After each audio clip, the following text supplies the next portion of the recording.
O tay, ang aga nyo naman pong bumangon at nagluto na agad kayo ng almusal. Araw naman po ng linggo ngayon.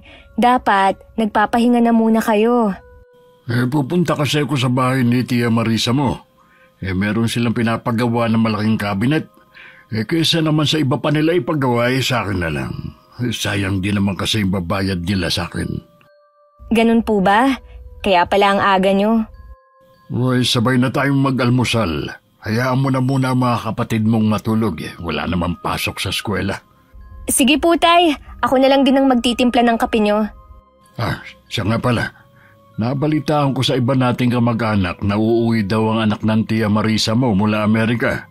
Dito yata magse-celebrate ng birthday. Sa isang buwan na po ang birthday ni Ate Sofia. Di malapit na po siyang umuwi. Baka kasama din po niya yung nobyo niyang afam. Oo nga. Kaya din siguro nagpapagawa ng bakod ang tiyahin mo. Mabuti na rin siguro na pabakuran ng bahay nila. Alam niyo naman si Tia Marisa, takot puntahan ng mga tao. Takot puntahan ng mahihirap na tao. Kabisado mo na talaga ang ugali ng tiyahin mo. Ewan ko ba doon kay Marisa? Mula nung magkapera, nagbago na ugali. Mabuti na lang, mabaitan na pangasawa. Marunong makisama sa mga tao. Hindi po siya binago ng pera. Yun po talaga ang ugali ni Tia Marisa. Lumabas lang nang magkapera sila. Swerte nga po niya kay Tio Bernie. May pera na, ubod pa ng bait. Oo nga. Pero dapat hindi pa rin nawawala ang respeto niyong magkakapatid sa tiyahin niyo at sa iba pa nating kamag-anak. Oo naman po tay. Hindi naman po yun mawawala kahit ibang trato sa atin. Kahit na minsan nakakasama na ng loob. 5 taon nang biyudo si Itay. 3 lang kaming magkakapatid. Ang sumunod sa akin na si Jopet ay nasa 2 taon sa koleyo. At ang bunso namang si Nonoy ay nasa high school. Sa construction naman nagtatrabaho si Itay. Hindi na ako nakapagkoleyo noon dahil na rin sa kakulangan sa pera. Mas pinili ko na rin na sumabak sa iba't ibang klase ng trabaho para makatulong sa gastusin at sa mga utang namin. Sa kabila ng hirap na nararanasan namin, hindi kami nawawala ng pag-asa na balang araw. Papabor din sa pamilya namin ng swerte. Nandyan ka na pala, Kuya Fabian. Akala ko hindi ka na darating Tanghali na kasi. Pasensya ka na, Marisa, kung ngayon lang ako, ha? Kumain ka na ba ng almusal? Oo, tapos na. Sumunod ka sa akin, sa taas ka gagawa ng cabinet. Siguro naman hindi ka aabot ng 1 linggo tapos mo nang gawin. Oo naman. Kung ako lang kasi ang masusunod, sa professional ko ipagagawa at hindi sa iyo. Kaya lang mapilit si Bernie. Sa iyo daw ipagawa. Kung wala kang kumpiyansa sa akin, may kakilala naman ako na pwedeng gumawa. Hindi na. Ayoko rin kasing pag-awayan namin ang bagay nito ng asawa ko. Huwag ka mag-alala. Ayusin ko ang trabaho ko para hindi ako mapahiya sa inyong mag-asawa. Mabuti naman. Siya nga pala, anong trabaho ngayon ni Demi? Nagtatrabaho siya sa food court sa isang mall. Mabuti naman at nakakatulong siya sa'yo. Wala pa naman bang boyfriend? Wala naman. Puro trabaho lang ang nasa isip ng anak kong yun. Gusto niya kasi na tumulong muna. Yung pangalawa mo, ano naman ang trabaho? Nag-aaral pa yun. Nasa 2 taon na rin sa kolehiyo. Ang lakas naman yata ng loob niya mag-aral. Working student ba siya? Ang ate niya nagpapaaral sa kanya. Kahit ba sabihin mong sa State University lang siya nag-aaral, magastos pa rin naman. Dapat siguro nagtatrabaho na siya para makatulong na sa inyo. Pangarap talaga ni Jopet na makapag-aral. Ganun din naman ang pangarap ko sa mga anak ko. At saka nangako naman ang anak ko na kapag nakapagtapos siya ng pag-aaral, siya naman ang magpapaaral sa bunso niyang kapatid. Ambisyoso din naman ang anak mo kahit ikaw. Hindi naman porke na mahirap wala nang karapatan ng mga anak kong makapag-aral. Ang ipinupunto ko lang naman Tama naman si Kuya Fabian. Hindi hadlang ang kahirapan para hindi makapag-aral. Mabuti nga ganun sila mag-isip Bernie, kanina ka pa ba dyan? Oo, narinig ko nga lahat ng pinag-usapan niyo ni Kuya eh. Ang sa akin lang naman, baka mahirapan si Kuya Fabian.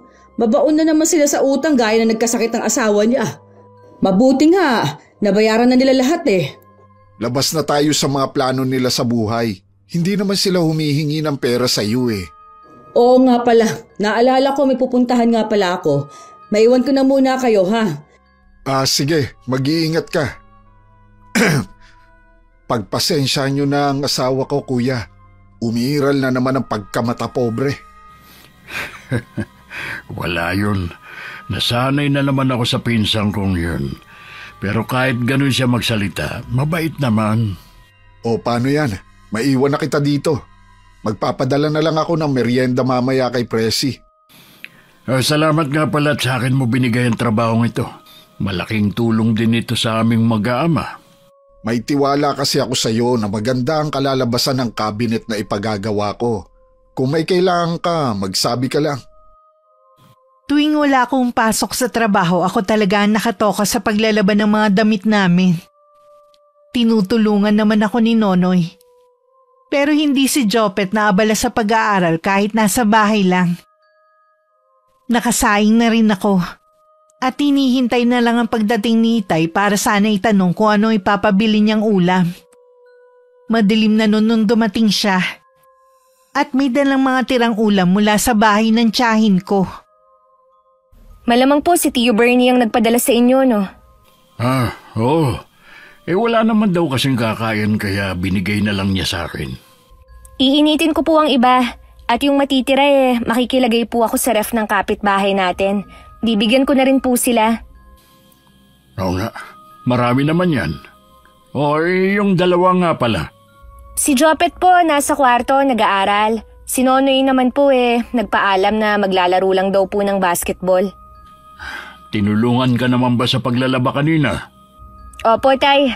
Kaya nga po pinayagan ko kumusta naman po ang maghapon niyo sa bahay ni na Tia Marisa? Ayos naman. Si Bernie lang ang nasa bahay nila kanina dahil yung mag-ina nasa labas pa. Babalik pa po ba kayo bukas sa kanila? Oo, tansya ko 3 araw ko yung gagawin. Mabuting at nakapag-extra ako habang hinihintay ko ang tawag ni Sir Herbert. Hindi po ba marami namang mga project ang boss nyo? Bakit nabakante kayo ngayon? Marami nga, kaya lang ang iba nasa malalayo. Nakiusap kasi ako sa kanya na ang ibigay na trabaho sa akin yung malapit lang para uwian pa rin ako. Mabuti naman po at okay lang sa boss nyo. Oo naman, mabait si Sir Herbert. Yun ngang utang ko sa kanya nung nagkasakit ang inay mo. Hindi na niya pinabayaran. Tulong na daw niya yun sa atin. Mukha naman po talagang mabait siya. Nakita ko po siya nung burol ni inay. Sa edad niyang mahigit 30, matagumpay na siya sa mundo ng construction.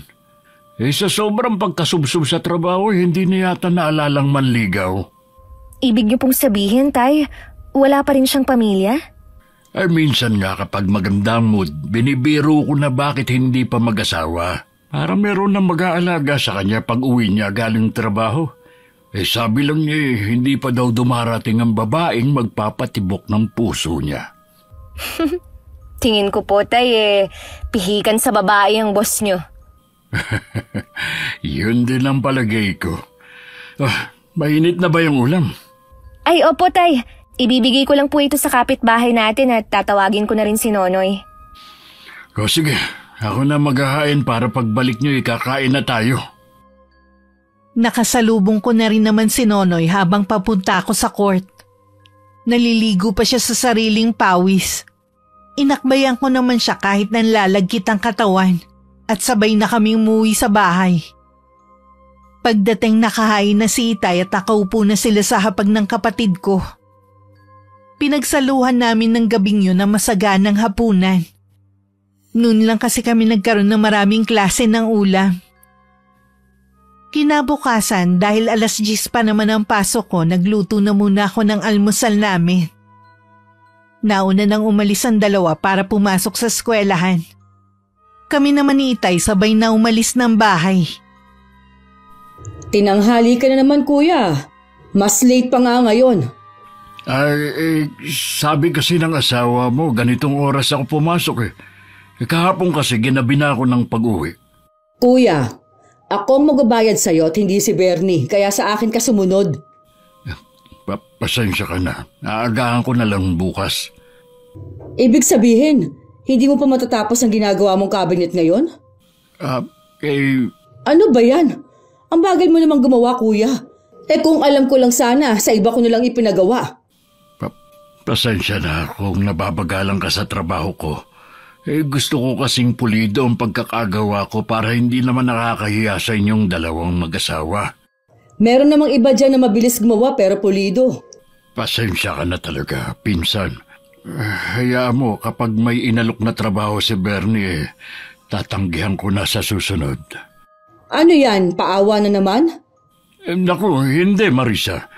Hindi nyo naman kailangan maawa sa akin eh. Ang mabuti pa, umpisahan mo nang gumawa ngayon. Sige, maiwan na kita dyan. Kaya ayokong kumuha ng tauhan na kamag-anak eh. Masyado mapagsamantala. Nang araw na yon, malalim na ang gabi, wala pa rin si Itay. Nag-chat naman siya na gagabihin siya. Ako na lang ang naghintay kay Itay at pinatulog ko na ang dalawa. Kahit alam kong nasaan ang aming ama, hindi ko pa rin maiwasang mag-alala. Nakahinga lang ako ng maluwag nang dumating na siya. Bakas ang pagod sa mukha niya. Kaya naghain agad ako para makakain na siya ng hapunan. Salamat anak ha. Kanina pa nga ako nagugutom eh. Hindi po ba kayo inalok na doon na kumain? Inalok naman kaya lang tumanggi ako. Mas gusto ko kasi na dito kumain sa bahay. Doon kasi bawal magkamay, puro sila nakakubyertos. Si tatay talaga. Bakit nga po pala ginabi na kayo? Tinapos ko na kasi ang trabaho para hindi na ako babalik doon bukas. Kailangan na rin kasi yung cabinet. Sa anak pala yun ng Tia Marisa mo na si Mel. Nasira na kasi yung lagayan niya ng mga damit. Bakit nga pala gising ka pa? Di ba sabi ko naman sa'yo, wag mo na akong hintayin. Hindi naman po kasi ako makatulog hanggat hindi kayo dumarating. Hindi mo kailangan mag-alala sa akin. Malapit lang naman ang bahay ng tiyahin mo. Wala na po kayong magagawa. Hinintay ko na po kayo eh. Oo nga, tapos na rin naman. Sa totoo lang po, Tay, para akong nabunutan ng tinik sa dibdib dahil hindi na kayo babalik sa bahay na yun. Hanggang ngayon ba naiilang ka pa rin sa kanila? Alam niyo naman po na ibang trato nila sa atin eh, dahil mahirap lang tayo. Wala namang binabanggit ang tiyahin mo na masama tungkol sa atin. Ganun lang talaga siya. Maayos naman ang trato sa atin ng mga anak niya. Tuwing may okasyon sa kanila, lagi nila tayong iniimbita. Kaya lang po, kapag nandun tayo, ibang mga plato natin kumpara sa ibang bisita. Hindi rin tayo pwedeng magpabalik-balik sa lamesa kung saan naroon ang pagkain. Kapag naroon kaming magkakapatid, laging mapanuri ang mga titig nila. Naiintindihan ko naman ang nararamdaman mo. Pero kailangan kasi nating makisama sa kanila. Huwag mong kalilimutan na meron tayong utang na loob sa kanila. Nabayaran na rin naman po natin ang utang natin kay Tia Marisa. Ngayon ko lang to sasabihin sa iyo, anak ha. Malaki ang utang na loob natin kay Tio Bernie mo noon. Malaki na ibigay niyang pera nung magkasakit ang inay mo. Walang alam ang tiyahin mo sa bagay na yun. Di na rin pinababayaran ang tiyuhin mo. Kaya kapag humihingi siya ng pabor, hindi ko matanggihan. Hindi ko po alam, Tay, na ganun ang ginawa ni Tio Bernie. Ngayon, alam mo na. Alang-alang sa kabutihan ng tao, makisama na lang tayo. Sige po, Tay. Siya, matulog ka na. Ako na lang ang bahalang magligpit sa pinagkainan ko. Sumunod naman ako kay Itay. Nang makapasok ako sa kwarto at nang makahiga na, dun ko lang naramdaman ng antok. Kinabukasan nagisnan ko na si Itay na nagluluto sa kusina. Siya na rin ang nagtimpla ng kape ko. Ilang sandali pa nagising na rin ang dalawa.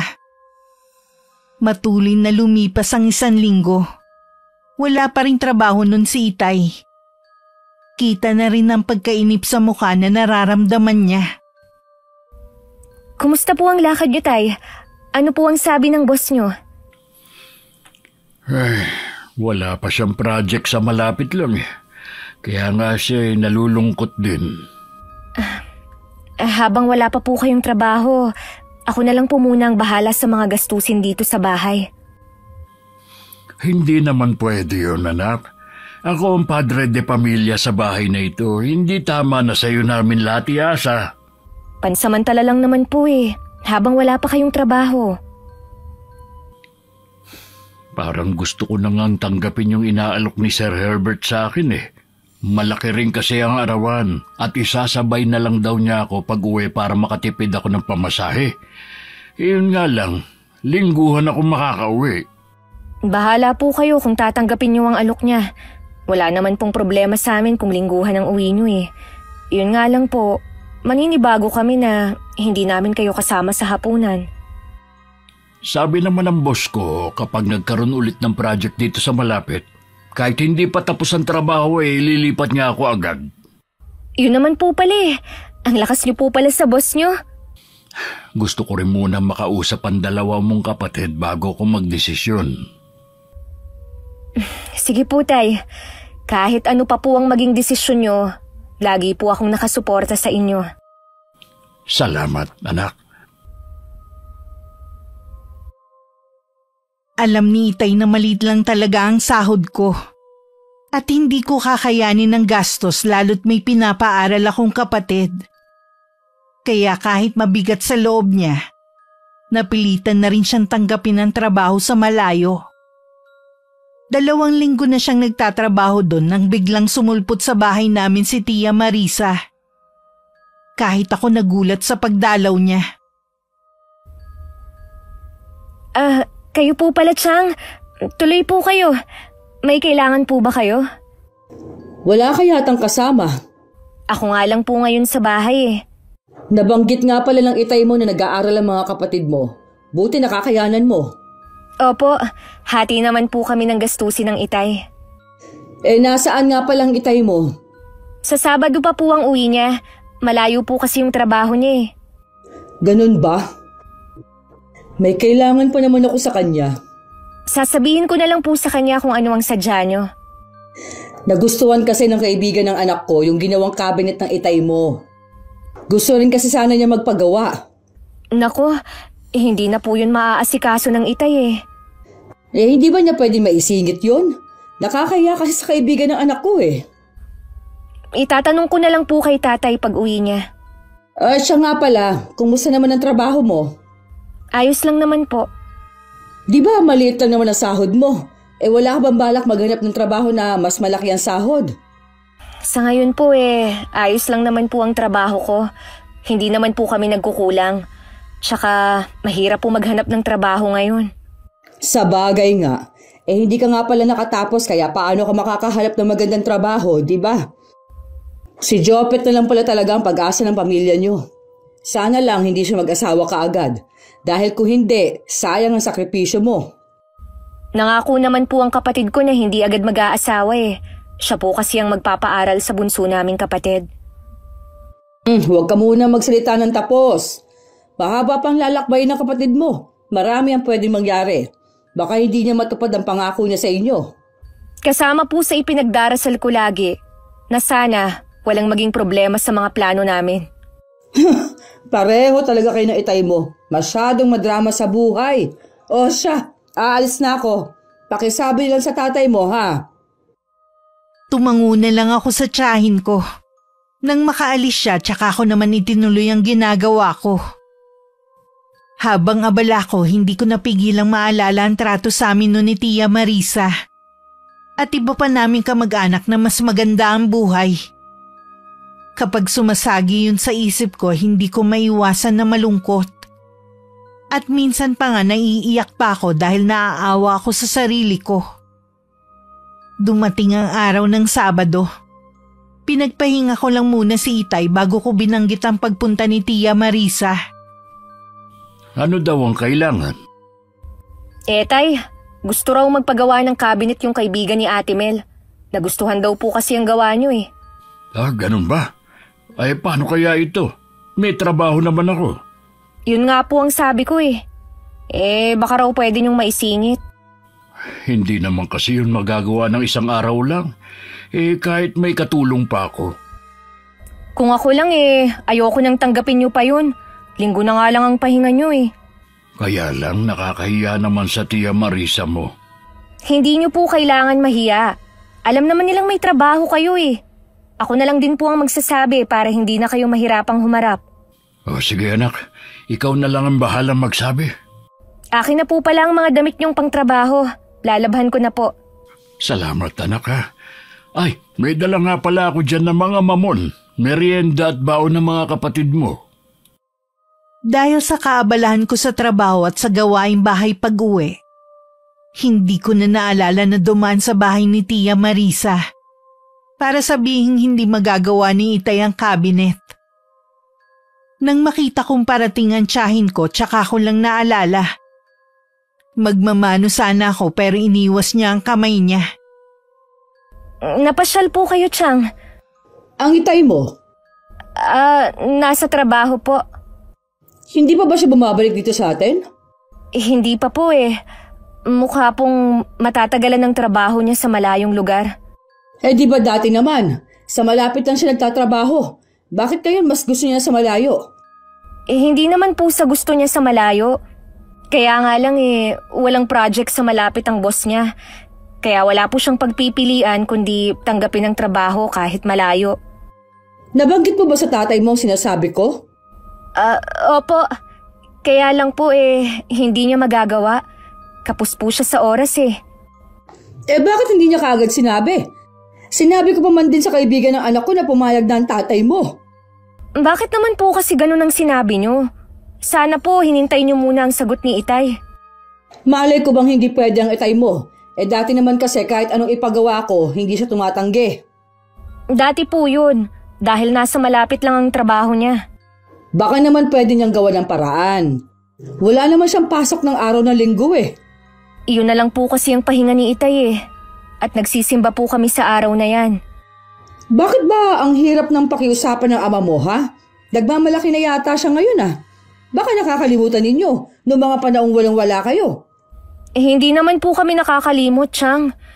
Gusto naman po kayong pagbigyan ni Itay Yun nga lang po wala siyang oras. Hindi ba siya pwedeng umabsent sa trabaho kahit 2 araw lang? Babayaran naman siya ng kaibigan ng anak ko. Ayoko mapahiya ha. Mas nakakahiya naman po sa boss ni Itay. Matagal na po siya doon. Kung hindi lang ako malalagay sa alanganin hindi ako makikiusap ng ganito. Kung ganon, okay lang po na malagay sa alanganin si Itay basta wag lang kayo? Masyado naman po yata kayong makasarili, Chang. Malaki po ang utang na loob namin sa inyo, oo. Pero hindi naman po yata tama na ipilit niyo ang gusto niyong mangyari. Aba, sumasagot ka na sa akin ha? Hoy, baka nakakalimutan mo kung sinong kaharap mo. Nawawalan ka na ng respeto Palibasa kasi, wala kang pinag-aralan. Pasensya na po, Chang. Hindi ko naman po sinasadyang makapagsalita ng hindi maganda sa inyo. Ang tatay mo na lang ang kakausapin ko. Para akong nanghina nang makaalis ang tiyahin ko. Siguradong ipagkakalat niya sa iba naming kamag-anak ang ginawa kong pagsagot sa kanya. Ang inaalala ko si Itay. Sigurado kasi na siya ang mapagsasabihan. Hindi ko na rin maiwasang mapaiyak dahil sa sinabi niya na wala akong pinag-aralan.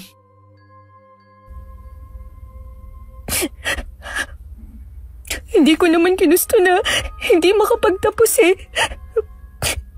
Ang sakit pala na marinig sa mismong kadugo ang mga salitang yun. Mula ng araw na yun, naging tahimik na ako. Bihira na akong makipagbiruan sa mga kapatid ko. Tuwing tinatanong nila ako, lagi kong sagot pagod lang ako sa trabaho. Hindi na rin maalis-alis sa isip ko ang mga masasakit na salitang binitiwan ni Chang. Lalo pang bumigat ang dalahin ko nang maramdaman ko na parang nag-iba ang pakikitungo sa akin ng iba naming kamag-anak. Naging malamig kasi sila sa akin. Alam kong agad na siniraan na ako ng tiyahin ko. Kahit nakakaiyak at nakakapanlumo, pinilit ko nilang ayusin ang sarili ko at i-focus sa trabaho ang buong atensyon ko. Lingid sa akin nakarating kay Itay ang ginawa ng tiyahin ko. Ipinaalam yun ng isang pinsan ni Itay. Mabuti naman nagpakita ka rin. Naku, pasensya ka na, pinsan. Medyo abala lang kasi ako sa trabaho. Iniutos ko na lang sa iba yung tungkol sa cabinet. Nabanggit nga yun ni Demi. At sinabi ko nga na kahit gustuhin ko man talagang hindi uubra. Pinalampas ko na nga yun eh. Ang hindi ko lang nagustuhan, ang sagutin ako ng anak mo ng pabalang. Ang mga anak ko, kahit kailan hindi nila ako sinasagot. Tapos ang anak mo, akala mo kung sino sumagot? Palibasa kasi walang pinag-aralan. Ako na ang humihingi ng tawad sa ginawa ng anak ko. Pero wala kang karapatan na insultuhin siya at siraan sa iba nating kamag-anak. Anong insulto at siniraan? Nagsasabi lang naman ako ng totoo Nasasaktan ba siya dahil sa sinabi kong wala siyang pinag-aralan? Totoo naman yun Hindi katulad ng mga pinsan niya. May mga tinapos na nga, magagalang pa. Pasensya na ulit. Huwag ka mag-alala. Hindi na yun mauulit. Dapat lang. Baka isipin ng ibang tao hindi mo tinuturuan ng magandang asal ang mga anak mo. Pagsasabihan ko na lang si Demi. Pagsasabihan mo lang? Hindi mo man lang ba uutusan na pumunta dito para humingi ng tawad? Sobra naman yata yun, pinsan. Anong sobra? Tama lang yon Baka naman kasi lalong mapahiya ang anak ko. Sana naisip niya yon bago niya ako sinagot. Hindi ko maipapangako na pupunta siya rito pero sasabihan ko siya. Hindi na kailangan pumunta dito ni Demi. Bernie, bakit ba basta ka nalang sumusulpot? Sige na pinsan, ayos na ang lahat. Pasensya ka na sa abala. Alam ko na marami ka din ginagawa. Salamat sa iyo. Alis na ako, Marisa. Pasensya na talaga. Mag-iingat ka. Talaga bang kinakalaban mo ako, Ano bang sinasabi mo dyan? Kita mo nga pinagsasabihan ko, tapos sasabat ka para lang sabihin na ayos na. Ganun lang ba yun? Bernie, sinagot-sagot ako ni Demi. Kaya ka siguro sinagot-sagot ng tao dahil sumobra ka na rin. Akala mo yata hindi ko napapansin kung paano mo tratuhin ang magkakapatid. Gusto mo humingi ng tawad sa iyo si Demi, yung anak ba nating si Mel? Sinabihan mo ba noon na humingi ng sorry sa bunsong anak ni Kuya Fabian? Dahil pinagbintangan niya na ninakaw yung cellphone niya. Yung pala naiwan lang niya sa kwarto.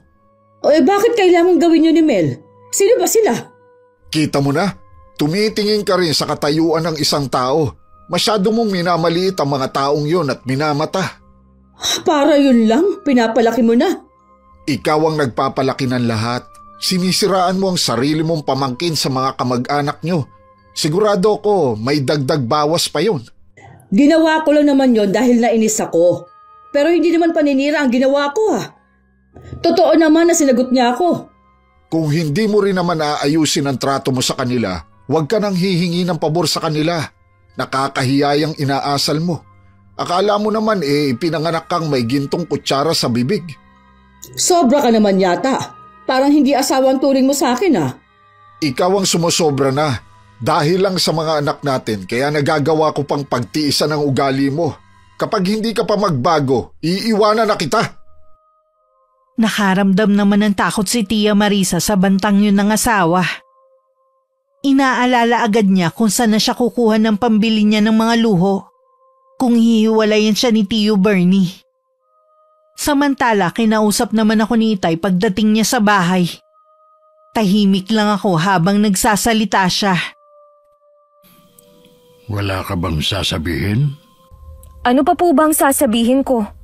Wala naman akong karapatan na ipagtanggol ang sarili ko Dahil sino ba ako? Magtimpi ka na lang kapag pinagsasabihan ka ng tiyahin mo at ng iba nating kamag-anak. Lagi naman pong ganun ang ginagawa ko Kaya lang sumobra na po kasi si Tia Marisa.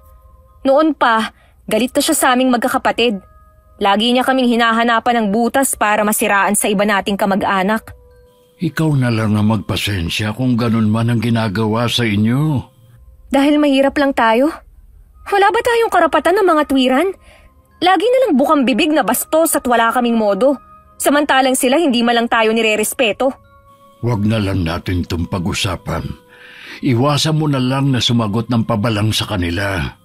Lagi na lang ba kayong ganyan, Tay? Magiging sunod-sunuran na lang ba kayo sa mga kamag-anak nating magandang buhay, ha? Ipagtanggol niyo naman kami kahit minsan lang. Hindi yung mananahimik lang kayo sa isang sulok habang pinagsasalitaan kami ng masasakit na salita. Tama na! Hindi ka ba talaga titigil? Hindi ako titigil hanggat hindi kayo natatauhan. Naalala niyo pa ba noon habang pinagbibintangan ni Ate Mel si Nonoy na nagnakaw ng cellphone niya? Nasa tabi lang kayo habang nakatungo. Umiiyak na ang kapatid ko noon habang sinasabi na hindi niya yun ginawa. Pero hindi niyo man lang siya ipinagtanggol. Para pa ngang naniwala kayo sa kanila kaysa sa sarili niyong anak. Napatunayan naman na hindi siya ang kumuha. Dahil nakita ni Manang Presi ang cellphone sa kwarto. Paano kung hindi nakita? Di habang buhay na lang natatatak sa pagkatao ng anak niyo ang pagiging magnanakaw kahit hindi naman totoo. Hindi nga sila humingi ng tawad Tapos ako pipilitin humingi ng kapatawaran sa pinsan niyo? Tama lang ang sinabi ko sa kanya. Kaya hindi ako hihingi ng dispensa. Gusto mo bang masira ang pamilya natin, ha? Gusto mo na isipin nila na bastos kayo mga anak ko? Matagal na po nila tayong hinusgahan dahil sa pagiging mahirap natin. Dahil sa estado natin sa buhay, mababa ang tingin nila sa atin kaya ganun din nila tayo tratuhin.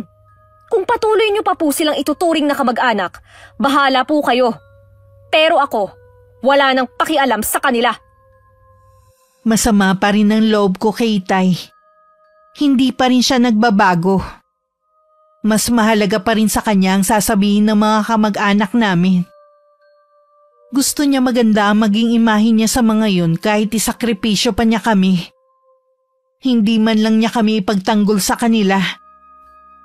Kung siya madaling makalimot, ako hindi ko makakalimutan kung paano kami trinato na parang basahan. Sa katagalan nagkaayos na rin kami ni Itay dahil na rin sa mga kapatid ko. Lingguhan pa rin ang uwi niya. Sakto namang naroon ng Itay nang dumalaw si Tio Bernie. Gusto ko munang humingi ng dispensa sa inasal ng asawa ko sa inyo. Kasama ko sana siya sa pagpunta dito. Kaya lang meron siyang importanteng nilakad Wala na yun sa akin. Kalimutan na natin ang nangyari. Ang bait mo talaga, pinsan. Ang mga anak mo pala. Si Demi naglalaba. Yung dalawa naman nasa basketball court. Masasabi ko na maswerte ka sa mga anak mo. Maswerte ka rin naman sa mga anak mo. Si Sofia nasa ibang bansa, si Mel may magandang trabaho. Napaka-perpekto kung titingnan ng pamilya namin. Pero hindi totoo yun. Lahat naman ng pamilya may mga pinagdadaan ng problema. Magagawa niyo rin yung lampasan basta sama-sama kayo. Sana nga. Oy, ano nga pala ang sadya mo sa akin? Dumating na kasi si Sofia nung isang araw. Sa Biyernes talaga ang birthday niya, pero gaganapin sa Linggo. Pumunta kayo ng mga anak mo. Puro kamag-anak at malapit na kaibigan lang naman ang inimbita. Ay, sige. Sasabihan ko mga anak ko. Inaasahan ko na pupunta kayo. Oo naman. Paano, pinsan? Tutuloy na ako. Salamat sa pagpunta mo rito. Nag-abala ka pa talaga. May kalahating oras din nagtagal sa amin si Tio Bernie. Excited naman na nagkwento si Itay na dumating na si Ate Sofia galing ibang bansa. Tahimik lang naman kami magkakapatid. Nang umalis na si Itay para pumasok sa trabaho, nun lang naglabas ng saloobin ng mga kapatid ko. Sinabi ko naman yun kay Itay nang makauwi siya sa bahay namin. Uy, bakit naman ayaw sumama nun dalawa? May trauma pa po kasi hanggang ngayon si Nonoy. Natatakot daw siya na baka maulit na naman yung nangyari dati. Sasamahan na lang daw po siya ni Jopet dito. Sakto naman daw na kailangan niyang mag-review. Di tayo na lang pala ang dadalo. Ayoko rin pong pumunta. Mas gusto ko pong magpahinga na lang. Nakakahiya naman sa Tio Bernie mo kung ni isa sa inyo hindi pupunta bukas. Bahala na lang po kayong magdahilan. Hindi naman po mapapansin kung wala kami. Kahit sandali lang sana, magpapakita lang tayo at batiin na rin natin si Sofia. Nahihiya rin po kasi ako na humarap sa mga kamag-anak natin. Sigurado po ako na hindi pa rin nila nakakalimutan ng mga sinabi ni Tia Marisa. Huwag mo na lang silang pansinin. Ang importante naman hindi natin pinahiya ang Tio Bernie mo. Biruin mo naman sumadya pa siya rito sa atin. Sige po, Tay. Pero sandali lang po tayo dun Ayoko pong magtagal sa bahay nila. O sige, kung yan ang gusto mo. Nang mga oras na yon, nagtatalo rin ang mag-asawa dahil hindi nagustuhan ni Tia Marisa ang ginawang pag-iimbita sa amin ni Tio Bernie. Talaga bang wala ng halagang opinyon ko sa bahay na ito? Akala ko ba wala na sa iyo ang nangyari noon? Kaya nga inimbita ko na rin sila. Kamag-anak mo pa rin sila. Wala akong pakialam. Bukod tanging sila lang ang mahirap, tapos papupuntahin mo. Ano na lang ang sasabihin ng mga bisita? Tsaka, sinabi mo ba sa anak mo na inimbita mo mag-aamang yon?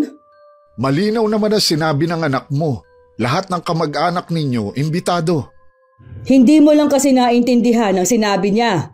Hindi kasama ang mag-aamang yon. Wala na tayong magagawa. Alangan naman na bawiin ko pa. Mahilig ka kasing manguna Hindi ka muna nagtatanong. Bahala ka kapag nagalit sa'yo si Sofia Sana wag na silang pumunta. Anak lang natin siya. Wala siyang karapatan na magalit sa akin.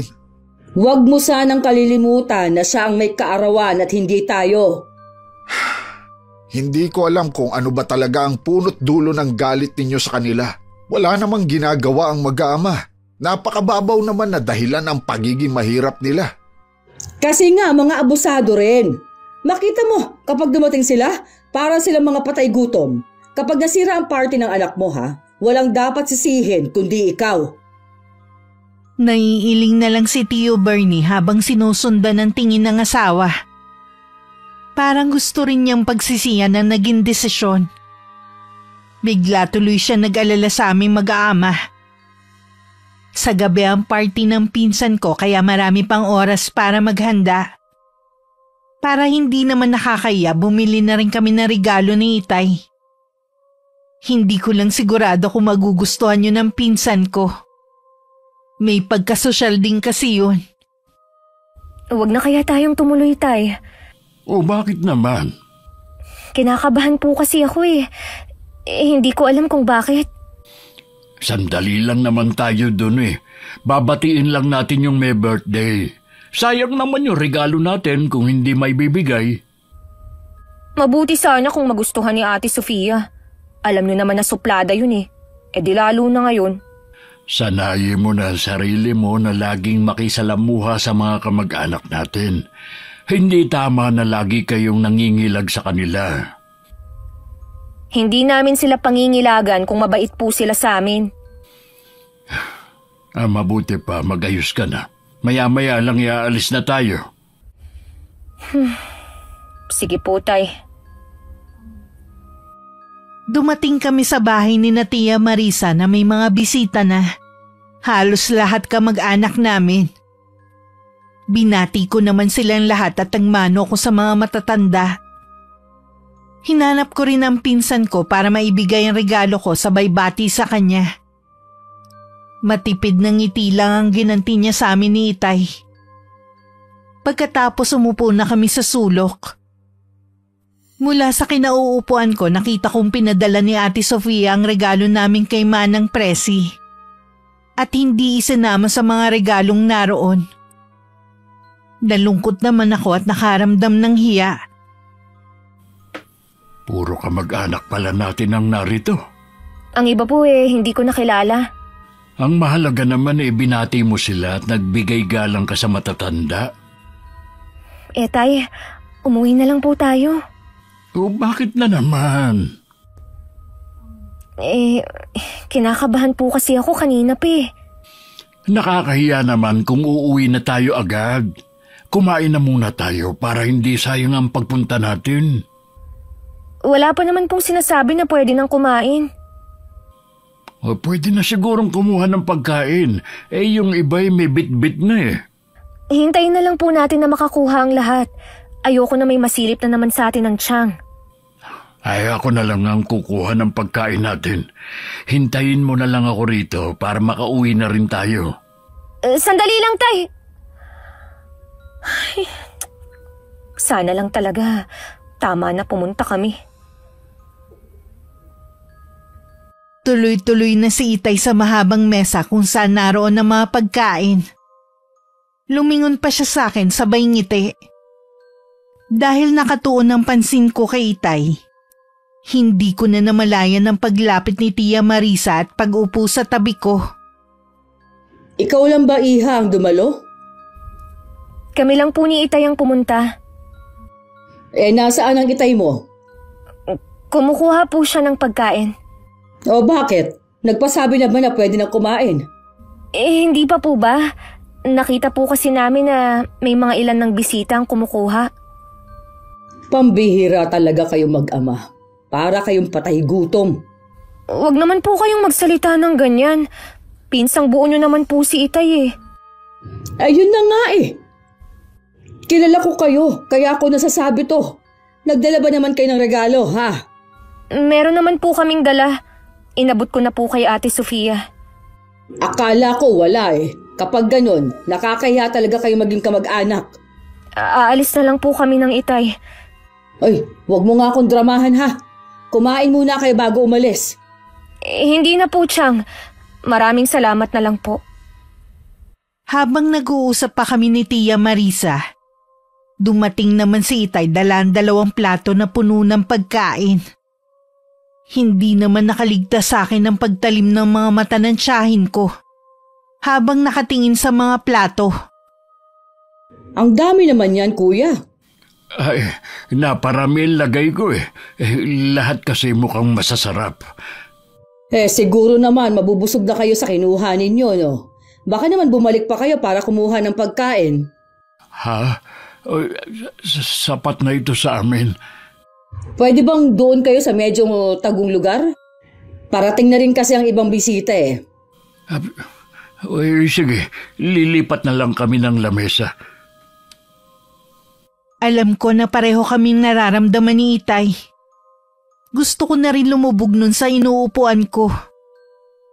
Nang tumalikod si Tia Marisa, nagagilap ako ng mesa na malayo sa karamihan. Sa pinakasulok na malapit sa mga halaman, dun kami pumwesto ni Itay. Kumain ka na, anak. Damihan mo ang lechon kasi bihira lang tayo makakain yan. Mahirap pong lulukin ng mga pagkain. Mas gusto ko na lang pong umuwi. Kainin na muna natin ito. Mas nakakahiya kasi kung iiwan na lang natin ito rito. Lagi na lang po bang ganito? Pagsasalitaan nila tayo ng masasakit at ipapahiya tayo. Patawarin mo ko, anak. Walang dapat sisihin kundi ako. Hindi kita pinakinggan. Sana hindi na lang tayo dumalo. Wala naman po kayong kasalanan eh. Gusto nyo lang naman pong makisama. Sige na, kumain ka na para makauwi na tayo. Pangako, anak, huling beses na nating pupunta sa mga handaan ng pamilya ng tiyahin mo. Pinahiran ko muna ang mga luhang tumulo sa pisngi ko at saka hinarap ang pagkain. Kahit hindi ko tumalunok at parang sapal na sa bibig ko. Nang tingnan ko si Itay, konti din siyang kumain. Lingid sa amin, kanina pa pala nakatingin sa amin si Tio Bernie. Nang hindi na siya nakatiis, lumapit na siya sa amin. Bakit nandito kayong mag-ama? Ang layo ninyo sa mga bisita.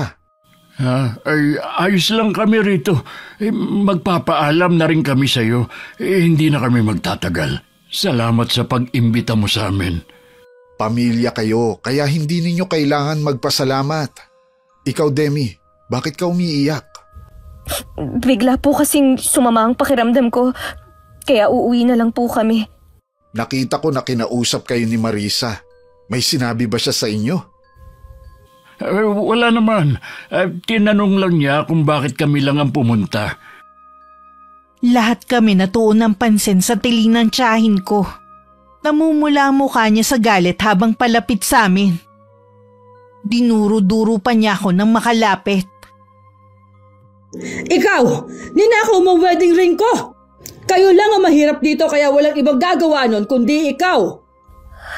Chang, hindi ko po magagawa yun. Sinungaling!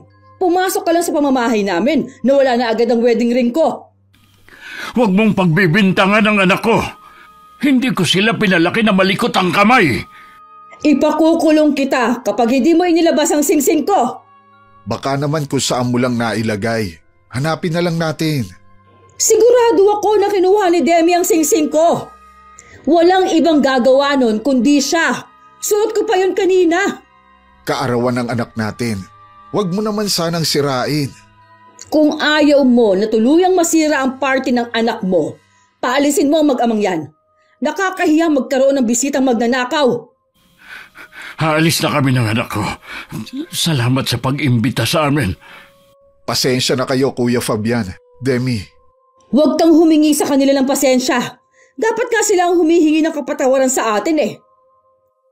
Parang gusto ko nilang maglahong parang bula dahil sa mapanghusgang tingin sa akin ng mga naroon. Paglabas ng gate, napahagulgol na lamang ako ng iyak dahil sa matinding pagkapahiya. Tana, anak. Alam ko namang hindi mo yun magagawa. Ang sama niya para ipahiya ako sa maraming tao.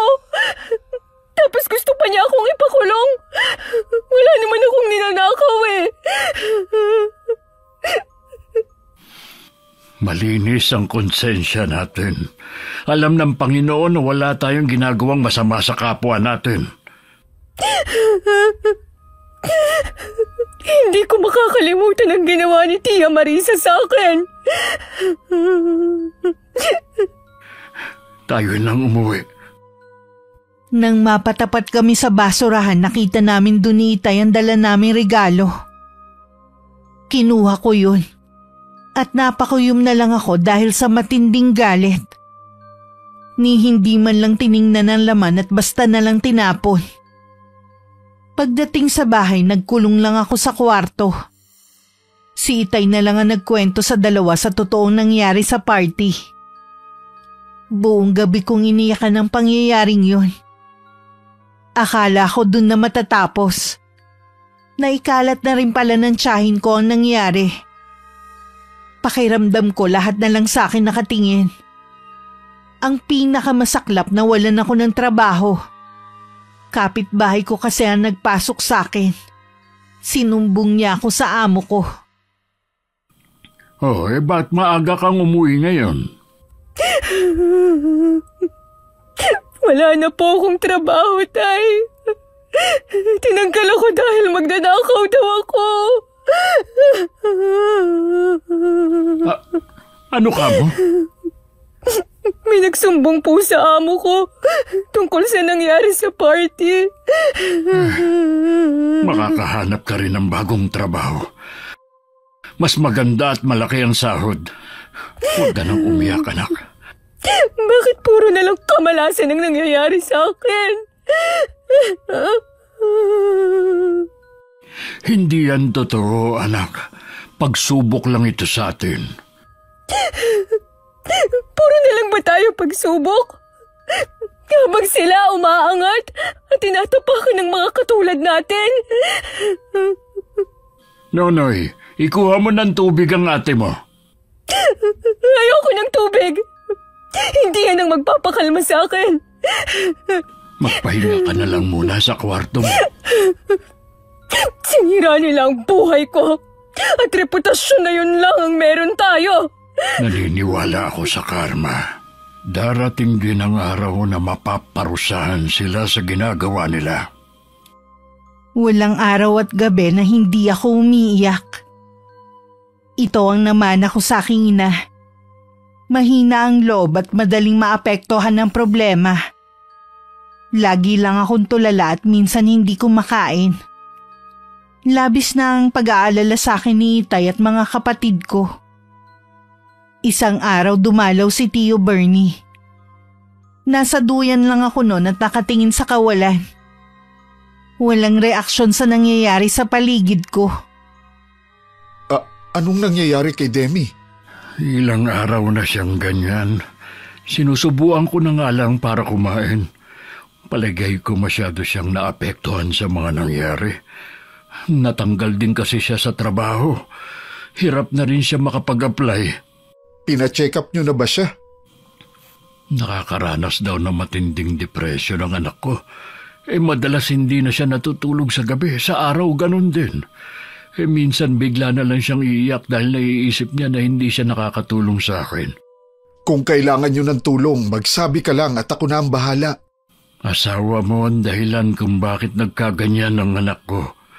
Hindi ko kailangan ng tulong mula sa iyo. Pinagsabihan ko na rin si Marisa sa ginawa niya.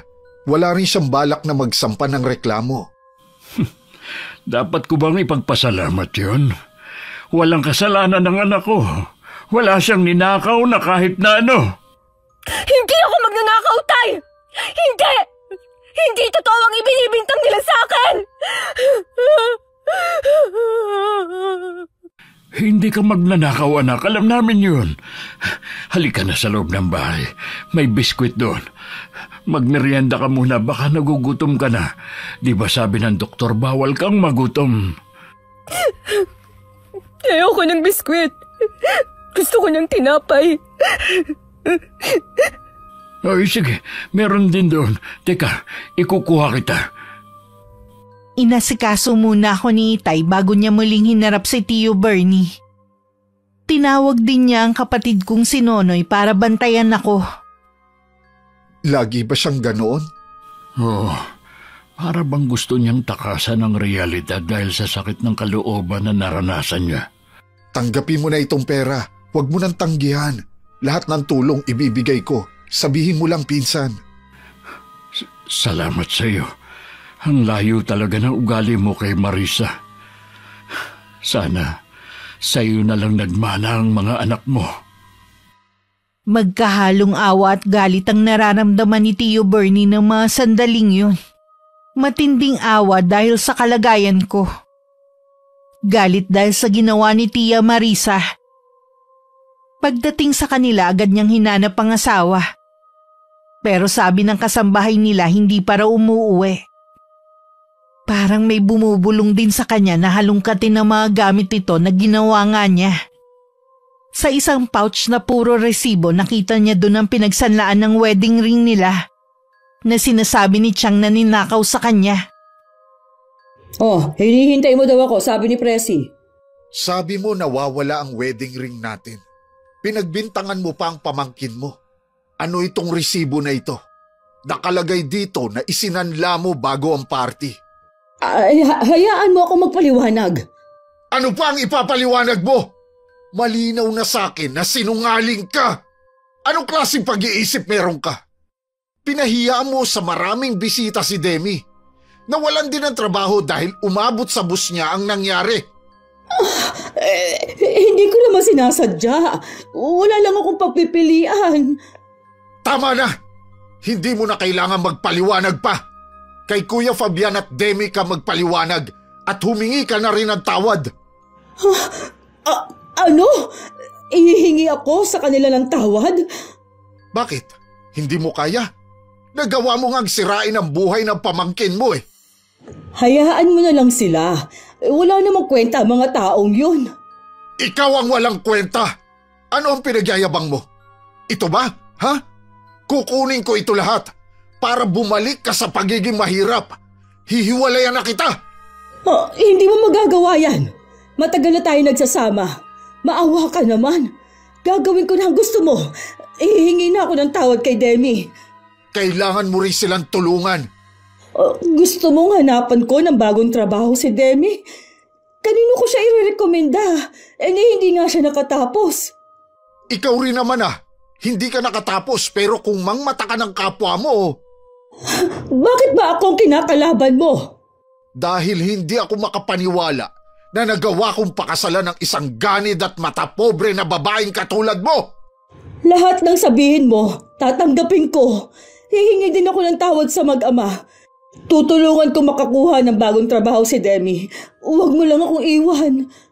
Hindi trabaho ang kailangan ni Demi. Kailangan niya ng pera para makapagpagamot. Ha? Anong sakit niya? Nakakaranas ng matinding depresyon si Demi dahil sa ginawa mong pamamahiya sa kanya. Hindi biro ang pinagdadaanan niya. Para yun lang? Yung iba nga mas matindi pa ang pinagdadaanan pero hindi naman nade-depress. Talaga bang wala kang katiting na awa dyan sa puso mo, ha? Ikaw ang dahilan kung bakit nagkagano ng pamangkin mo. Oo nga. Pupunta na nga ako sa kanila. Ano pa bang gusto mo? Kung pagtatawanan mo lang ang kalagayan ng pamangkin mo, mabuti pa huwag ka nang pumunta doon. Kaya nga ako pupunta doon dahil sabi mo hihiwalayan mo ako kung hindi ako hihingi ng tawad. Hindi naman bukal sa loob mo ang gagawin mo. Mahalaga pa ba yun? Pag-aralan mo muna kung paano magkaroon ng simpatsya sa kapwa mo. Saan ka pupunta? Bakit inilalagay mo ang mga damit sa maleta? Hindi ko na kayang makisama pa sa'yo. Maawa ka naman. Huwag mo kong iwan. Isinalya pa ni Tio Bernie ang asawa nang tangkain siya nitong pigilan sa braso. Hanggang sa labas ng bahay nakasunod sa kanya ang asawa. Pero hindi na siya napigilan pa. Samantala nagpa siya si Itay na dalhin ako sa isang mahusay na albularyo. Ayon na rin sa payo ng boss niyang si Herbert. Nagpa siya siyang iwan ako kay Lola Crisanta, ang matandang dalagang albularya. Ilang beses na rin noon nagpabalik-balik si Tia Marisa sa bahay namin hanggang matsyempohan niyang may tao na. Akala ko tuluyan na kayo umalis sa lugar natin. Ilang beses kasi ako nagpabalik-balik dito pero wala kayo. Hindi naman masabi ng mga kapitbahay ninyo kung saan kayo nagpunta. Ano ba ang kailangan mo? Si Demi. Wala siya rito. Nasaan siya? Wala ka nang pakialam kung nasaan man siya ngayon. Pwede ba? Umalis ka na. Marami pa akong dapat gawin. Huwag mong sabihin na ipinasok mo siya sa mental hospital. Kung wala kang maayos na sasabihin, umalis ka na bago pa kita ipagtulakan. Kung ako lang ang masusunod, hindi ako pupunta dito. Nakiusap lang sa akin si Bernie na puntahan kayo dahil kailangan niya ng tulong. Dahil nakakaranas ng depression ang anak mo. Oh, dahil sa iyo, parang mababaliw na ang anak ko.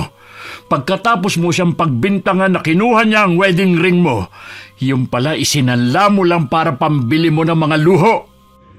Paano mo nalaman ang bagay na yan? Hindi na mahalaga kung paano. Subukan mo lang uli na siraan ng anak ko o kahit sino sa kanila. Matitikman mo ang galit ko. Huwag mo akong matakot-takot. Hindi mo yata alam ang kaya ko ring gawin. Ano pa ba magagawa mo kung wala na sa tabi mo ang asawa mo? Isa talagang malaking pagkakamali ang pumunta ko dito. Sinabi mo pa, dahil pinahiya mo lang ang sarili mo. Umuwi ka na sa inyo at hintayin mo ang karmang nararapat sa iyo. Mula nang umalis ang asawa, nawalan na rin ng panggastos si Tia Marisa. Umaasa na lang siya sa mga bigay ng dalawang anak. Kalaunan naman natigil na dahil parehong nawalan ng trabaho. Hindi na rin nakabalik sa Amerika si Ate Sofia sa di malamang dahilan. Napilitan na lang silang lumipat sa mas maliit na bahay para makamenos sa gastusin. Ito na nga yata ang karmang sinasabi ni Kuya Fabian. Ayokong bumalik sa pagiging mahirap. Gusto ko pa rin mabili ang lahat ng gusto ko. Napilitan ng puntahan ni Tia Marisa ang asawa para humingi ng tulong. Hindi rin siya makapaniwalang nasa magarang bahay ang asawa. Samantalang sila ng mga anak naghihirap at nagtitiis sa maliit na bahay. Paano mo naaatim na tumira sa ganitong bahay samantalang naghihirap kami ng mga anak mo? Bahay ito ng kapatid ko. Dito lang niya ako pinatira habang wala silang mag-anak. Yung kapatid mong suplada na si Angela? Hindi suplada si Angela. Ayaw lang niya talaga sa'yo dahil sa ugali mo. Hindi ko na yun problema. Kung ganon, anong ginagawa mo dito? Bernie, maawa ka naman sa amin ng mga anak mo. Pareho silang walang trabaho. Ubos na ang mga ipon nila. Baon na kami sa utang. Kaya mo pa naman. Bakit hindi mo subukan maghanap ng trabaho? Ano naman ang papasukan ko? Maliban sa may edad na ako, wala naman akong tinapos. Hindi mo ba naiisip na yung nangyayari sa'yo? Karma na yan dahil sa ginawa mo sa kapwa mo. Pati mga anak natin, dinamay mo. Nakikiusap ako sa'yo. Maawa ka naman sa amin. Hanggat hindi ko nararamdaman ang sinseridad sa'yo at pagbabago, wala kang makukuhang tulong mula sa akin. Bakit ba nagbago ka na? Ano bang ginawa sa'yo ng mag-amang yon at ganyan na ang pakikitungo mo sa akin? Hindi ako nagbago. Napuno na lang ako sa'yo. Yang sobrang pagiging mapagmataas mo, yan ang sumira sa pagsasama natin. Sinunod ko naman ang gusto mo. Pinuntahan ko si Kuya Fabian, kaya lang siya pa ito nagmamalaki. Dahil ikaw pang mayabang imbis na magpakumbaba ka. Ikaw ang may malaking kasalanan sa kanila. Huwag mo sanang kalilimutan yun. Laylay ang balikat na umuwi na lang sa kanilang bahay si Tia Marisa. Pagdating naabutan niyang umiiyak ang mga anak. Iniwan na raw ng nobyo si Ate Sofia dahil nalaman nito ang ginawa niya sa akin. Maging si Ate Mel iniiwasan na rin ng mga kaibigan. Nakakatakot daw baka sila naman ang pagbintangan ng ina. Pero hindi naniniwala ang tiyahin ko na yun ang dahilan. Malamang na hindi lang matanggap ng nobyo at mga kaibigan na naghihirap na sila. Dahil wala na mapagkuhanan ng panggastos, napilitan na rin ang tiyahin ko na tumanggap ng labahin at mamalansya. Samantala kahit magaling na ako, ayoko pa rin umalis sa poder ni Lola Crisanta. Doon lang kasi ako nakaramdam ng katahimikan. Pero lagi ko pa rin naaalala ang nangyari sa akin. Iniisip mo kung paano ka makakaganti sa tiyahin mo, no? Paano niyo po nalaman na yun ang laman ng isip ko, Lola? Madali lang naman basahin ang isip ng tao. Lalo ka na. Hindi kasi ako matahimik. Tingin ko, hindi ako makakabalik sa dati kong buhay kung hindi ako makakaganti sa tiyahin ko. May alam ako kung paano ka makakaganti. Kailangan lang masidhi ang kagustuhan mong iparanas sa taong yun na puot dyan sa puso mo. Paano po ako makakaganti? Sa pamamagitan ng kulam. Bibigyan ko siya ng malalang karamdaman na kahit sinong doktor, hindi siya mapapagaling. Kulam? Marunong po kayong mangulam? Oo, iha. Pero pinipili ko lang kung sinong tutulungan ko. Ngayon, nasisiguro mo bang gusto mo pa rin gumante? Opo, Lola. Gusto kong kulamin niyo si Tia Marisa. Gusto kong maramdaman niya ang paghihirap ko noon. Yung kahihiyan na hindi ako makatingin ng diretso sa mga tao. Gusto kong maranasan niya kung paano iwasan. Sa gabi ng pagbilog ng buwan, isasagawa ko ang orasyon. Salamat po, Lola. Dahil sa inyo, makakapaghiganti na rin ako sa taong yun. Lagi naman akong dinadalaw ni Itay at mga kapatid ko. Nakikita nilang hiyang sa akin ang pagtira sa probinsya. Nalaman ko rin na nag-working student ang kapatid ko para kahit papano, hindi na siya umasa sa tatay namin. Talaga bang ayaw mo pang sumama pa uwi sa bahay? Sorry po, Tay. Hindi pa po ako handang harapin ng mga tao sa atin. Tsaka, dito ko lang po naranasan ng katahimikan eh. Sige, hindi na kita pipilitin. Alam ko naman na hindi ka pababayaan ni Aling Crisanta.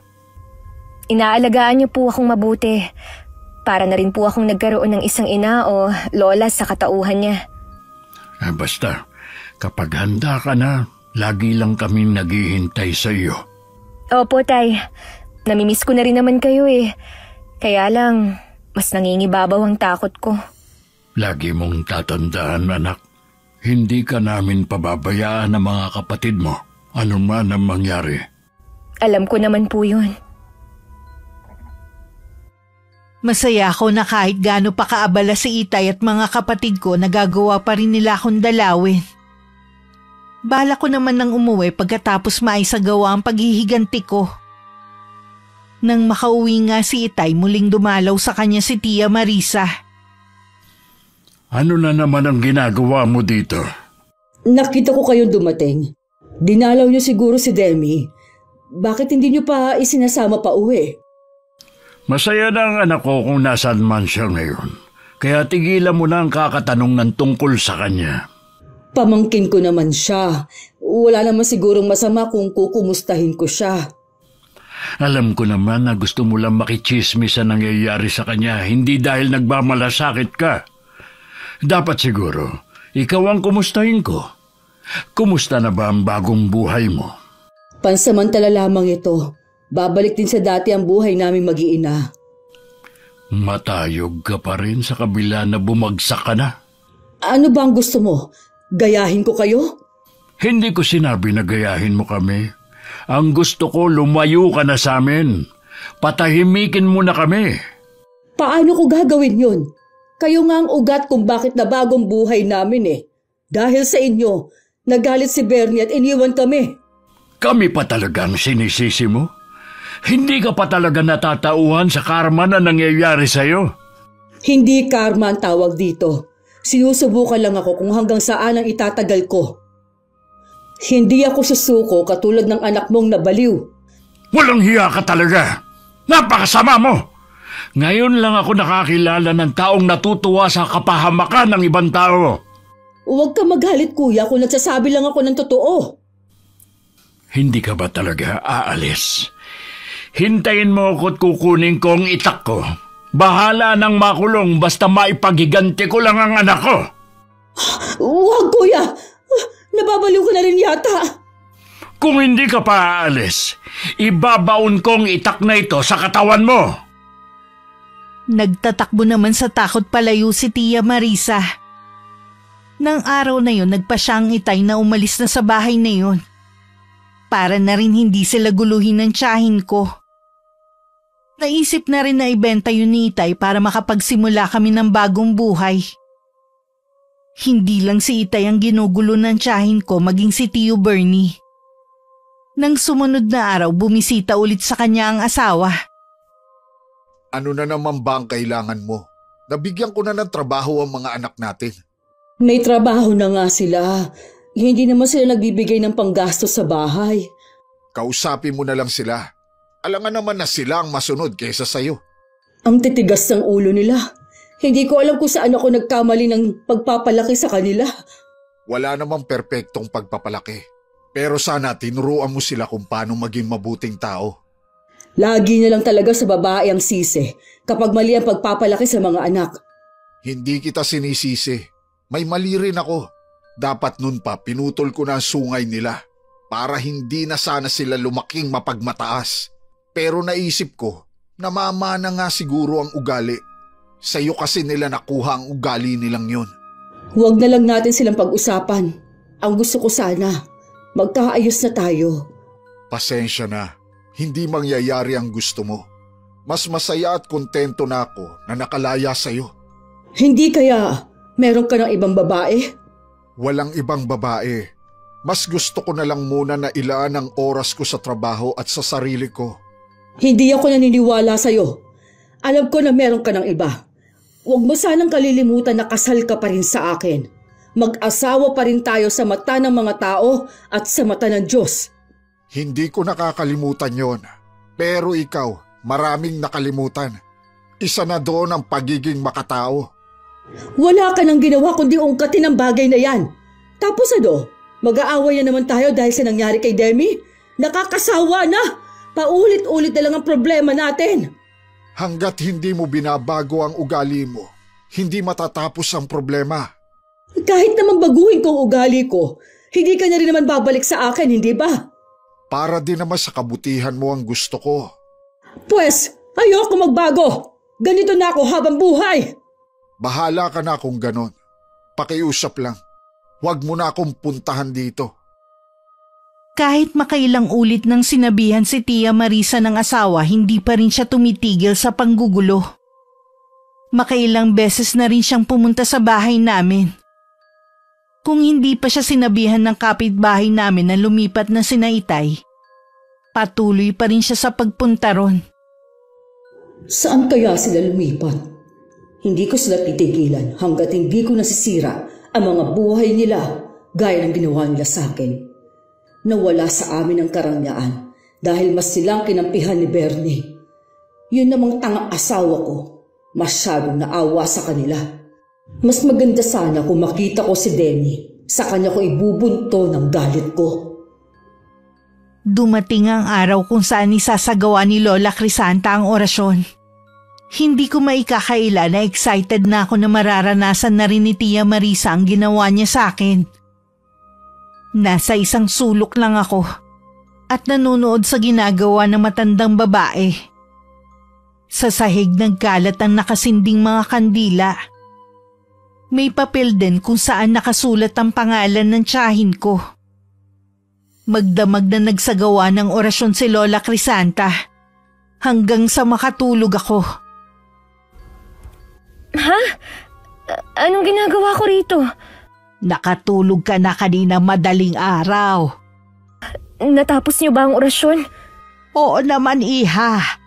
Mag-uumpisa na ang kalbaryo niya sa bawat araw. Maraming salamat po, Lola. Sa wakas maghihirap na rin siya.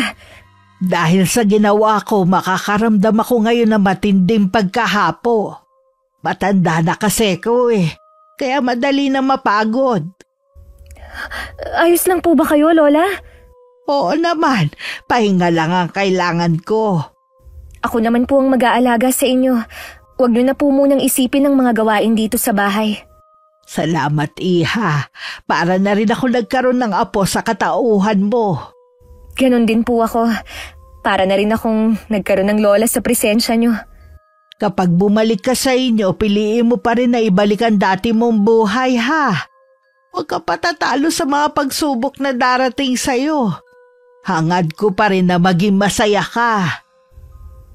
Opo, Lola. Susundin ko po ang sinabi niyo. Hindi ko alam na yun na pala ang huling sandali na magkakausap kami ni Lola Crisanta. Nang sumunod na umaga nang puntahan ko siya sa kwarto niya, wala na siyang buhay. Namatay siya habang natutulog. Narinig ng mga kapitbahay ko ang pag-iyak ko kaya napasugod sila sa bahay ni Lola. Matagal na palang may iniindang sakit ang matanda at naghihintay na lang ng huling sandali nito. Iniwan niya sa akin ang isang maliit na kahon kung saan nakalagay ang mga mahalagang bagay na ginagamit nito sa kulam. Iingatan ko po ito, Lola Crisanta. Para sa inyo. Hinding-hindi ko po kayo makakalimutan. Utang ko po sa inyo kung bakit ako gumaling at kung bakit ako nakapaghigante. Lagi ko po kayong maaalala at maging mga bilin niyo sa akin. Inilibing agad si Lola Crisanta ayon na rin sa bilin niya. Si Herbert din ang naghatid sa akin pauwi sa bagong bahay namin. Magkahalong lungkot at sayang nararamdaman ko ng mga sandaling yun. May lungkot akong nararamdaman dahil sa sandaling panahon na kasama at napamahal na sa akin si Lola Crisanta. At masaya naman dahil makakasama ko na ang pamilya ko. Nakausap ko nga pala ang Tio Frank mo. Iniimbita tayo sa bahay nila sa linggo. Ano pong meron? Kaarawan niya. Si Senta na kasi ang tiyuhin mo. Kaya maghahanda siya. Sigurado po na pupunta din dun si Tia Marisa. Sigurado yun dahil kapatid siya ni Tio Frank mo. Ayos lang naman kung hindi ka sasama. Ayaw din naman ng mga kapatid mo. Sasamahan ko na po kayo, Tay. Sigurado ka ba, anak? Opo, Tay. Gusto ko rin kasi siyang makita Huwag kang mag-alala. Hindi ka na niya magagawang ipahiya pa dahil alam na ng lahat ang ginawa niya. Sigurado po ako na kinakarma na siya dahil sa ginawa niya. Wala na silang bahay at kasambahay. Maliit na bahay na lang ang tinitirhan nila. Hiniwalayan na kasi siya ng asawa niya. Hindi pa po sapat yun, Tay. May iba pa akong karmang hinihintay na mangyari sa kanya. Anong karma naman ang tinutukoy mo? Yung matinding sakit na dadapo sa kanya. Yung kahit pinakamagaling na doktor ay hindi siya magagawang pagalingin. Hayaan na lang natin ang Panginoon na magparusa sa kanya. Sinabi po ng mga kapatid ko na hindi pa rin daw nagbabago si Tia Marisa. Lagi pa rin daw kayong ginugulo, kaya napilitan kayong lumipat ng bahay. Totoo naman. Kung hindi lang ako nagtitimpi, baka masaktan ko na siya kaya kami na lang ng mga kapatid mo lumayo. Mula ngayon, ako na po ang haharap sa kanya. Hindi ka na ba maaapektuhan sa presensya niya? Hindi na po. Matapang na ako ngayon. Malaki nga ang naitulong ni Aling Crisanta sa iyo. Hindi lang po niya ako pinagaling. Marami din po siyang itinuro sa akin.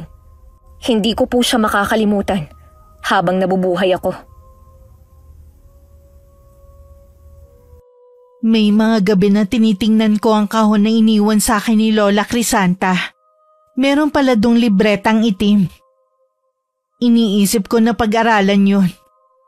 Baka kasi yun ang gusto na matanda kaya niya sa akin iniwan. Dumating ang araw ng linggo. Mga kamag-anak lang palang inimbita ni Tio Frank. Pagkatapos kong maibigay ang regalo ko at bumate, umupo na ako sa isang tabi. Kinumusta rin ako ng mga pinsan ko.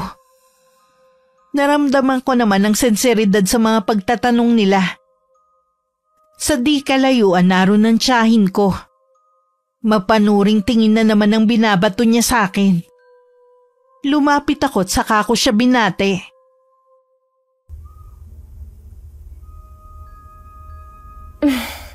Kumusta po kayo, Chang?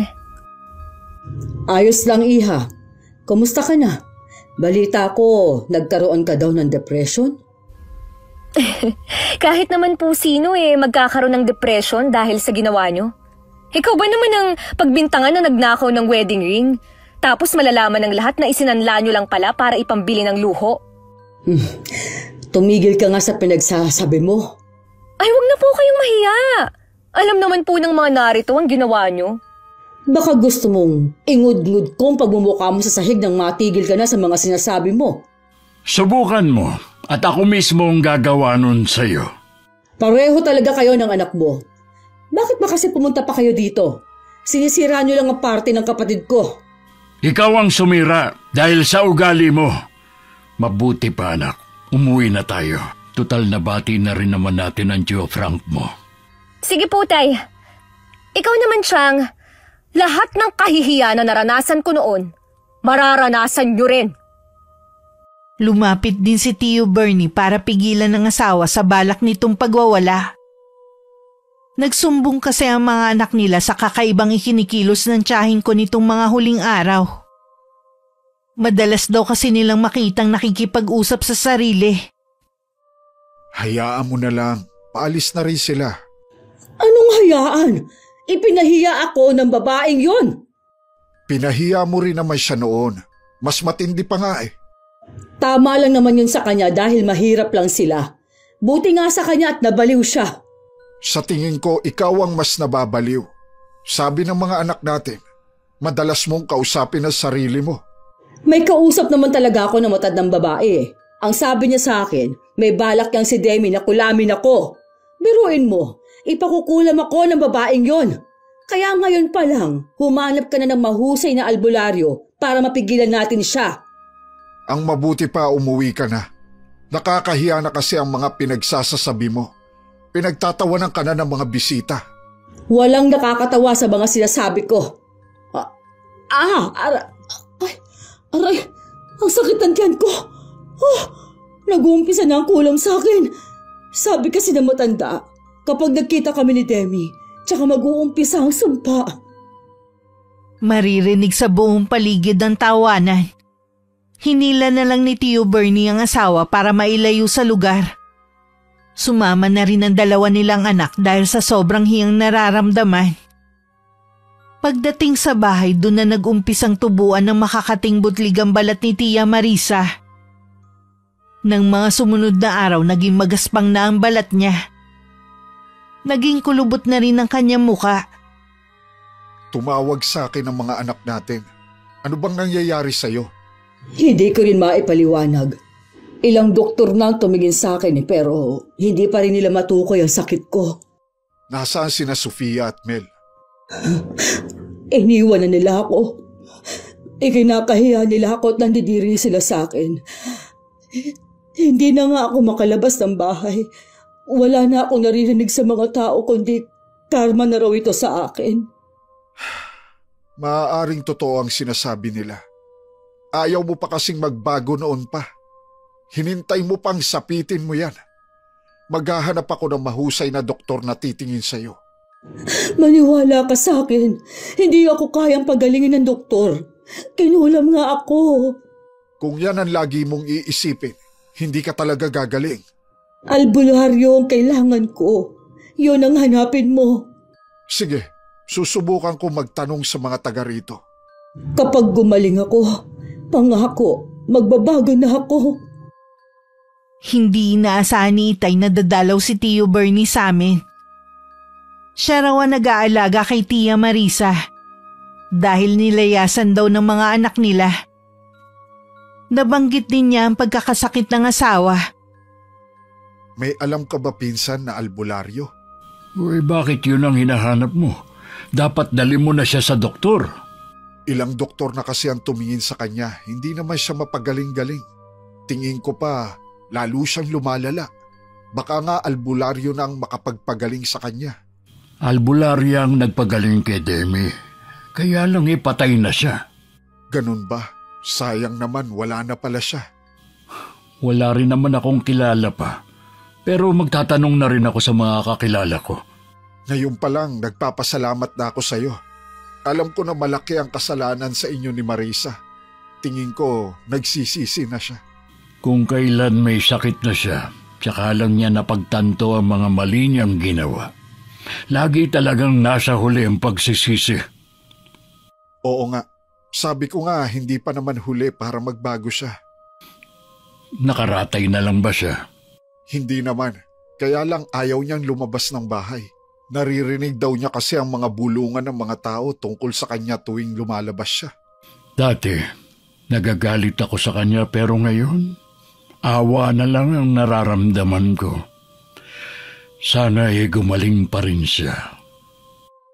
Nang makaalis si Tio Bernie, nahulog sa malalim na pag-iisip si Itay. Gusto na rin kasi niyang maniwalang nakukulam ang pinsan. Ganun kasi ang mga sintomas ng kulam.